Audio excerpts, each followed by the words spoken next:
Hello everyone. बच्चों, हम लोग जब भी कोई बात करते हैं तो कोई ना कोई भाषा अवश्य बोलते हैं। चाहे हम लोग बच्चों हिंदी में बात करें, चाहे बच्चों हम लोग इंग्लिश में बात करें, लेकिन वो कोई ना कोई भाषा अवश्य होती है। जैसे बच्चों हम लोग घर में बात करते हैं तो हम लोग हमेशा ज़्यादातर हिंदी में ही बात करते हैं, तो ये भाषा का हिंदी हिंदी भाषा हो जाती है। जब हम लोग स्कूल जाते हैं तो वहाँ बच्चों हम लोग इंग्लिश मीडियम बच्चे ज़्यादा पढ़ते हैं आजकल, तो वहाँ ज़्यादातर हम लोग इंग्लिश में ही बात करते हैं। तो वो जाता है भाषा का इंग्लिश रूप या भाषा का अंग्रेजी रूप हो जाता है। तो आज हम लोग को क्या पढ़ना है? आज हम लोग को पढ़ना है भाषा, लिपि, व्याकरण और बोली। क्या क्या पढ़ना है हम लोग को? पहले भाषा के बारे में समझेंगे, फिर हम लोग लिपि के बारे में समझेंगे, फिर हम लोग व्याकरण के बारे में समझेंगे, फिर हम लोग बोली के बारे में बात करेंगे। चलिए हम लोग आते हैं भाषा के बारे में। तो बच्चों, भाषा क्या होता है? भाषा शब्द की उत्पत्ति कहाँ से हुई, ये पता है आपको? तो भाषा की बेटा जो होती है, भाषा की उत्पत्ति जो होती है भाष धातु से हुई है। भाषा की उत्पत्ति जो हुई है बच्चों, भाष धातु से हुई है, जिसका अर्थ होता है कहना या प्रकट करना। तो ये तो हो गई भाषा। अब होती है भाषा क्या होती है, कैसे हम लोग जानेंगे कि भाषा किसे कहते हैं? तो इसकी शॉर्ट में बता हो जाएगी डिफिनेशन कि अपने विचारों को प्रकट करने को हम लोग भाषा कहते हैं।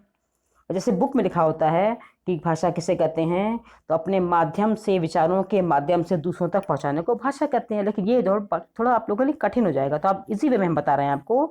आप लोग बताइएगा कि अपने मन के विचारों को प्रकट करने को हम लोग भाषा कहते हैं। ये आसान होगा ना आप लोगों के लिए, और बताने में आसान भी होगा। तो बच्चों देखिए, भाषा के 3 रूप होते हैं। कौन कौन से होते हैं? मौखिक भाषा होती है, लिखित भाषा होती है और एक सांकेतिक भाषा होती है। तो बच्चों, मौखिक भाषा क्या होती है? जो बात हम लोग बोल कर बताते हैं एक दूसरे को। जैसे कि हमने कोई बात हमने बोल के बता रहे हैं, चाहे घर में, चाहे बाहर या मार्केट में, कहीं भी बेटा, जो भी बात हम लोग बोल के बताते हैं उसे कहते हैं भाषा का मौखिक रूप। फिर एक होता है लिखित भाषा। ये बेटा क्या होता है? जो भी बात हम लोग लिख कर बताते हैं। जैसे आज आप लोग के बेटा, आप लोग का हॉलीडेज होमवर्क मिला होगा ना, सबकी छुट्टियां हो गई, समर वेकेशन सबकी हो गई हैं, तो स्कूल सबके बंद हो गए हैं, लेकिन हम लोग हॉलीडेज होमवर्क मिला होगा ना सबको, तो हम लोग को लिख के पूरा करना है, सबमिट करना है स्कूल में ना। तो ये भाषा का बेटा एक लिखित रूप हो जाएगा।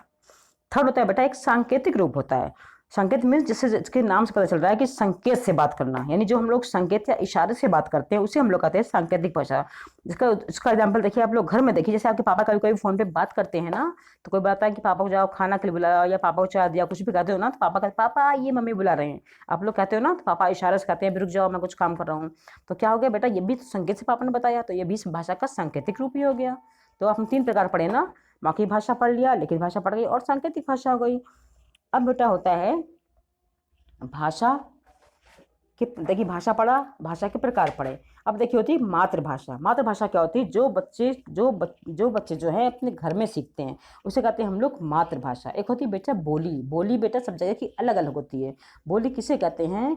जो एक सीमित क्षेत्र में बेटा बोली जाती है उसे हम लोग बोली कहते हैं। जैसे अब हर जगह की बोली भी अलग अलग होती है।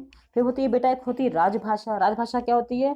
जो हमारे राज्य में बोली जाती है। हम लोग उत्तर प्रदेश में रहते हैं बेटा, तो हम लोग तो हिंदी हो गई, लेकिन हर देश की अलग अलग राजभाषा, हर स्टेट की राजभाषा अलग अलग होती है। तो हम लोग की राजभाषा तो बेटा हिंदी हो गई। बेटा एक ऐसी सेम होती है दूसरी राष्ट्रभाषा। राष्ट्र में होता है बेटा हम लोग का देश। तो हम लोग भारत में निवास करते हैं, तो हम लोग की राष्ट्रभाषा क्या है? हम लोग की नेचुरल वो भी हिंदी हो गई। तो हम लोग की राष्ट्रभाषा भी हिंदी है, हमारी राजभाषा भी हिंदी है, और हम लोग की मातृभाषा बेटा भी हिंदी है। हम लोग सब हिंदी के करते हैं।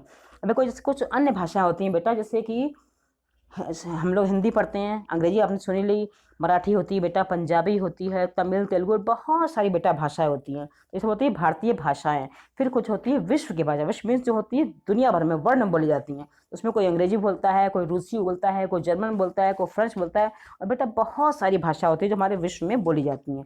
लेकिन हम लोग क्योंकि हिंदुस्तान में रहते हैं, हम लोग इंडिया में रहते हैं, हम लोग भारत में रहते हैं, तो हम लोग की भाषा क्या है? हम लोग की भाषा है हिंदी। तो हम लोगों ने क्या पढ़ा था? हम लोग का चैप्टर का नाम क्या था बच्चों? हम लोग के चैप्टर का नाम था भाषा, लिपि, व्याकरण और बोली। तो हम लोगों ने भाषा पढ़ लिया, भाषा के प्रकार पढ़ लिए। अब हम लोग चलते हैं लिपि के ऊपर। लिपि क्या होती है ये पता है आप लोगों को? लिपि क्या होती है ये आप लोग सुन लीजिए कि बच्चों, हम लोग कोई भाषा लिखते हैं ना, तो उसके कोई चिन्ह लगाए जाते हैं। जैसे हम लोग हिंदी लिखा, तो हिंदी में कोई अलग अलग चिन्ह होते हैं, ऐसे ध्वनियाँ होती हैं। तो जो ध्वनि होती है उनको जो चिन्ह का रूप देते हैं उसी को बेटा हम लोग लिपि कहते हैं। तो लिपि क्या कहते हैं कि भाषा के वर्णों को जो लिख कर, जो प्रकट करने के लिए चिन्ह लगाए जाते हैं, उन चिन्हों को हम लोग लिपि कहते हैं। अब बेटा लिपि क्या होती है? हर भाषा की लिपि अलग अलग होती है। जैसे हम लोग की हिंदी भाषा है, तो उसकी तो बच्चों की लिपि हो गई देवनागरी लिपि। फिर एक होती है संस्कृत भाषा। बेटा आप लोगों को पढ़ी होगी अभी ना, अभी आपने संस्कृत शुरुआत करी होगी, तो संस्कृत भाषा की लिपि बेटा देवनागरी ही होती है। तो हिंदी और संस्कृत की लिपि जो होती है देवनागरी सेम टू सेम होती है, लेकिन अन्य भाषाओं की लिपि अलग अलग होती है। जैसे उर्दू मान लीजिए, तो उर्दू एक भाषा है, इसकी लिपि बेटा फारसी हो जाएगी। फिर पंजाबी भाषा ले लीजिए, उसकी लिपि बेटा गुरुमुखी हो जाएगी। फिर एक बंगाली लीजिए, उसकी लिपि हो जाएगी बांग्ला। अंग्रेजी की बताई थी, अंग्रेजी की रोमन होती है। फ्रांसीसी की फ्रेंच और रोमन होती है। तो बेटा बहुत सारी भाषाएं होती हैं, और बहुत सारी भाषाओं की बहुत सी लिपियाँ भी होती हैं। अब आपने क्या पढ़ा, फिर देखिए आपके हो गए देश और भाषाएं। अलग अलग देश में अलग अलग भाषाएं बोली जाती हैं। जैसे अब हम लोग हिंदुस्तान में रहते हैं, हम लोग इंडिया में रहते हैं, तो इंडिया में क्या भाषा बोली जाती है? इंडिया में हिंदी बोली जाती है। फिर इंग्लैंड में कौन सी भाषा बोली जाती है? इंग्लैंड बोलते हैं बेटा हम लोग अंग्रेजी। फिर चीन में क्या बोलते हैं? चीन में हम लोग बोलते हैं चीनी। रूस में क्या बोलते हैं? रूसी। स्पेन में क्या बोलते हैं? स्पेनिश। ऐसे बेटा बहुत सारे देश होते हैं, बहुत सारी वहाँ की भाषाएं भी होती हैं। अब इसका नेक्स्ट चैप्टर जो है वो है, इसमें सेकेंड पार्ट जो है व्याकरण। अभी आपने क्या पढ़ लिया? अभी हम लोगों ने भाषा पढ़ लिया, लिपि पढ़ ली, बोली पढ़ ली। अब इसका मेन जो पार्ट है वो बचा व्याकरण। बेटा व्याकरण जो है हिंदी का हम लोग का प्राण होता है। बिना व्याकरण के कोई भी भाषा पूरी नहीं हो सकती, चाहे वो हिंदी हो और चाहे वो अंग्रेजी हो। तो हम लोग हिंदी पढ़ रहे हैं तो हम लोग हिंदी के बारे में बात करते हैं। व्याकरण किसे कहते हैं? व्याकरण के द्वारा बेटा हम हिंदी के सही सही परिभाषा सुनते हैं, या हम हिंदी हम समझ में आती है कि व्याकरण क्या होती है। तो व्याकरण किसे कहते हैं? व्याकरण के द्वारा ही भाषा को शुद्ध शुद्ध लिखना पढ़ना और हम लोग बोलना सीखते हैं। अगर हम लोग व्याकरण बेटा नहीं आएगी तो हम लोग हिंदी को सही ना लिख पढ़ सकते हैं, ना बोल सकते हैं, ना पढ़ सकते हैं। तो व्याकरण जो है हिंदी का प्राण माना, समझ लीजिए आप, हिंदी की जान होती है व्याकरण। अगर आप लोग व्याकरण नहीं आएगा तो आप लोग हिंदी हम लोग कभी भी सही से शुद्ध से नहीं लिख सकते हैं। तो व्याकरण बहुत ज़रूरी चीज़ है इसकी हिंदी में। तो व्याकरण किसे कहते हैं? व्याकरण के द्वारा हम भाषा को शुद्ध रूप से लिखना पढ़ना और बोलना सीखते हैं। अब देखिए व्याकरण के भी प्रकार होते हैं। ये आपको पता नहीं होगा तो हम बता रहे हैं व्याकरण के क्या क्या प्रकार होते हैं। व्याकरण के 3 प्रकार होते हैं बेटा। वर्ण विचार होता है, शब्द विचार होता है, और वाक्य विचार होता है। इसका बहुत लंबा बेटा है प्रोसेस, तो इसको हम लोग अपने नेक्स्ट चैप्टर में पढ़ाएंगे। अभी आज जो पढ़ा उसको रिवाइज कर लीजिए। आपने भाषा पढ़ लिया, बोली पढ़ ली, लिपि पढ़ ली और व्याकरण भी पढ़ ली। तो व्याकरण के जो प्रकार होते हैं ये हम आपको बेटा नेक्स्ट क्लास में पढ़ाएंगे, क्योंकि ये बहुत लंबा हो जाएगा।